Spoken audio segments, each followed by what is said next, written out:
விஜயா மீனாவை ரூமை காலி பண்ணி ஸ்ருதிக்கும் ரவிக்கும் விட சொல்லி கேட்டிருந்தாங்க. அப்போ நம்ம மீனா இருந்துட்டு, எனக்கு எதுவும் பிரச்சனை இல்லை, உங்க பையன் கிட்ட என்னால பேச முடியாது, அவர் பேசினாலுமே ஒத்துக்க மாட்டாரு, அவர் ஏற்கனவே அவங்க மேல கோவமா இருக்காரு இல்ல அப்படின்லாம் சொல்றாங்க. அதெல்லாம் எனக்கு தெரியாது அப்படின்னு சொல்லிட்டு விஜயா வந்து அவங்க பாட்டுலாம் அவங்க வேலையை பார்த்துட்டு போயிடுறாங்க.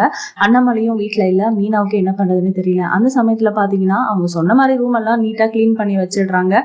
பெட் ஸ்ப்ரெட்லாம் வந்து புதுசா போட்டு விட்டுடுறாங்க. இப்போ நம்ம முத்து வந்து ரொம்ப டயர்டா வராரு, பசிக்குது அப்படின்னு சொல்லி கேட்குறாரு. மீனா ஏதாவது ரெடி பண்ணி எடுத்துட்டு வரேன் அப்படின்னு சொல்லி போயிட்டு கிச்சன் போயிட்டு வர்றதுக்குள்ளவே அவர் நல்லா தூங்கியிருக்காரு. இதை பத்தி எப்படி பேசுறதுன்னு அவங்க யோசிச்சிட்டே உள்ள வராங்க. முத்து தூங்கிட்டாருன்னு சொல்லி என்ன பண்றதுன்னு தெரியல, எழுப்பிட்டே இருக்காங்க, உசுப்புறாங்க. ஆனா நம்ம முத்து இருந்துட்டு, நான் ரொம்ப டயர்டா இருக்கேன், தயவு செஞ்சு என்னை எழுப்பாத, நான் காலையில எந்திரிச்சுக்கிறேன், எனக்கு பசி, அதாவது சாப்பாடு கூட முக்கியம் இல்லை அப்படிங்கிற மாதிரி. இப்போ என்ன பண்றதுன்னே தெரியல நம்ம மீனாவுக்கு. விஜயா கிட்ட வந்து இந்த விஷயத்த சொல்றாங்க. நான் உங்ககிட்ட என்ன சொன்னேன், நீ என்ன பண்ணி வச்சிருக்க, அவன் வரும்போது சொல்ல வேண்டியது, பசிக்குதுன்னு சொன்னாரு, சாப்பாடு எடுத்துட்டு வரலான்னு போறதுக்குள்ள அவர் தூங்கிட்டாரு, அத்தை நான் என்ன பண்றதுன்னு தெரியல, நீங்களே வந்து பேசுங்க அப்படின்றாங்க. ஆமா, நீ சொன்னாலாச்சும் கேட்பான், நான் சொன்னா கேட்கவே மாட்டானே, வேணும்னே அதை பண்ணுவானே அப்படிங்கிற மாதிரிலாம் வந்து விஜயா யோசிச்சுட்டு இருக்காங்க.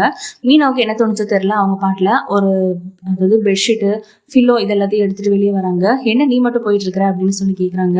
நீங்க எனக்கு சொன்னீங்க, உங்க பேச்சை நான் கேட்குற ஐடியாவில தான் இருக்கேன், அதனால நான் எடுத்துக்கிட்டேன், உங்க பையனை அனுப்புறதும் அனுப்பாததும் உங்க விருப்பம், நான் வேணா போர்வை தலகாணி எல்லாமே எடுத்துட்டு போறேன்ல அப்படின்னு சொல்லிட்டு மீனா அவங்க பாட்டுக்கு போறாங்க. கரெக்டா வந்து அங்க நம்ம அண்ணாமலை வந்துடுறாரு.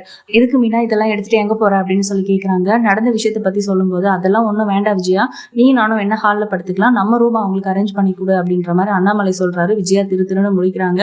இதுக்கப்புறம்